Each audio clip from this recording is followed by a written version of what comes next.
Welcome to this explainer, where we're going to explore a really dark, beautifully complex allegorical framework. Today, we're mapping out the evolution of the human soul, specifically against the crushing, oppressive bureaucracy of modern life. We'll be looking through the lens of the Mercurial Legendarium, guided by a figure known as the Baron. He's kind of our philosophical mentor for this journey, a journey that takes us through mechanized captivity, deep existential despair, and ultimately, absolute inner sovereignty. Let's get right into it. So let's dive right into this pretty provocative question. Are we just biological machines? Well, according to the Baron, the modern automated era absolutely treats us like we are. He frames our contemporary existence as a, and I quote, clinical grid of logic.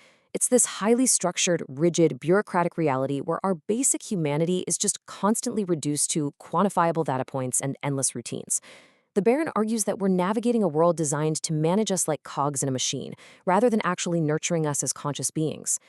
We have to start by defining the trap that actually catches us, which the sources call industrial cynicism. Think of it as a static order that actively attempts to impose a false, completely mechanized structure onto the soul itself. It perfectly captures that dehumanizing 9-to-5 grind described in our sources. Industrial cynicism is basically the bleak belief that this unyielding bureaucratic grid is literally all there is, and that your soul must just be forced into the shape of a machine if you want to survive. It's an environment demanding total compliance over any kind of creativity. Now, what's really fascinating here is how the Baron steps in as our mentor, actively warning us about this trap. He tells us that these sturdy towers of societal knowledge, these grand, imposing industrial structures we just take for granted, they're actually nothing more than assumptions built on sand. I mean, they look permanent, right? They feel completely absolute. But beneath the surface, they entirely lack a true foundation. They're designed to hide the fundamental silence of the universe, offering us this comforting but incredibly fragile illusion of meaning and control. Which brings us to part one, the mechanized prison of logic. The sources describe the Iron City as the ultimate monument to that industrial cynicism we just talked about. It's defined by mechanized captivity and a truly dehumanizing logic. It's a space where your natural internal authority is entirely replaced by rigid, top-down bureaucratic control. And really, the most tragic element of this whole automated era is the absolute suppression of what the texts call the divine spark. The Iron City doesn't just cage your body, it actively attempts to extinguish the very essence of human vitality. The core conflict of our current state is essentially a horrific trade-off forced upon us by the Iron City. It demands that we take our divine spark, our creativity, our passion, our internal moral compass, and project all of that entirely onto external systems. We just hand our power over to the state or to this clinical grid of logic, expecting the system to somehow provide meaning for us. By doing this, our mentor observes, we completely surrender our interior sovereignty. We literally empty ourselves out just to keep the machine running. That leads us into part two, memory versus absolute negation. When we descend into these psychological depths to try and break free, we encounter two allegorical figures locked in a fierce opposition. It's a massive clash between memory and absolute negation. On one side, we have the lorekeeper. He acts as a traditional chronicler, trapped behind a jagged, rusted iron gate, frantically scribbling the names of the fallen onto scorched scrolls. He's desperately trying to preserve a history and meaning that the Iron City has already erased. But conversely, you have the Shadow Bard, kneeling in the black sludge of the mire. He isn't trying to save anything at all. He is actively stripping the ruins of their essence. The bard actually mocks the courage of those behind the gate, recognizing that their so-called heroic ideals are now just rotting corpses, in a world that's entirely lost its moral anchor. Let's do a quick philological deep dive here, because the exact language used by our sources is intensely revealing. Consider the noun witness, as it's applied to the lorekeeper. Now, in standard language, a witness observes and testifies to the truth, right? But in the context of this crumbling psychological landscape, the etymology fundamentally shifts. A desperate witness becomes someone who frantically clings to the decaying language of a vanished meaning. The words themselves are literally failing. The lorekeeper's scrolls are scorched because the language of the old world no longer has the power to describe the new reality of the Iron City. The words are just completely hollowed out.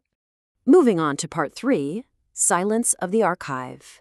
So the crucial turning point in all this is a really painful progression toward what the sources call epistemological dissolution. It's the complete and total breakdown of how we know what we know.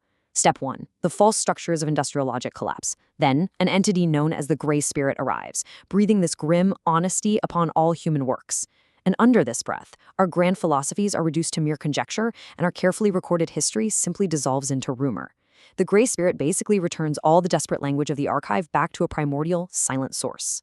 This brings us to a really stunning metaphor from the text, peeling away the fragile layer of paint to reveal the blank white vellum. If we analyze the semantics here, the paint represents human meaning, societal structures, and the logic of the Iron City. It's decorative, it's colorful, but it's incredibly fragile. When the gray spirit strips that paint away, we aren't left with a solid foundation.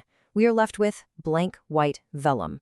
It's the absolute, terrifying blankness of reality beneath.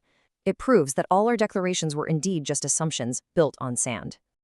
And finally, Part 4, Birth of the Mercurial Spirit. Now, this absolute silence sounds terrifying, doesn't it?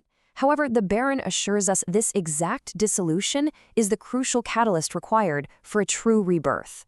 Looking at the evolution of the soul, we start in Phase 1, the automated era, where we suffer the mechanized captivity of the Iron City.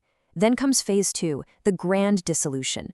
This is where the soul descends into its psychological depths, enduring that silence of the archive and facing the blank vellum. But this destruction is entirely necessary. The soul must suffer the inevitable collapse of the external grid in order to reach Phase 3, the awakened era, where it finally achieves its own absolute sovereignty. By surviving this silence and the painful stripping away of all that false meaning, the individual is reborn as the awakened mercurial spirit. This new state is defined by absolute sovereignty. The individual becomes a self-mastered creator. They no longer rely on the state or that clinical grid for their purpose. Instead, they replace the despair of industrial cynicism with genuine creation, powered entirely by their own internal authority. They've finally reclaimed their divine spark. The dissolution of the Iron City isn't the end of the world. It's actually the beginning of the self. So I want to leave you with this final thought from our explainer today. The Baron teaches us that the structures around us are fragile and ultimately destined to fall silent. So when the automated structures of your own life dissolve and you are faced with that terrifying yet beautiful blankness, how are you going to claim your interior sovereignty? What will you choose to write on the blank vellum?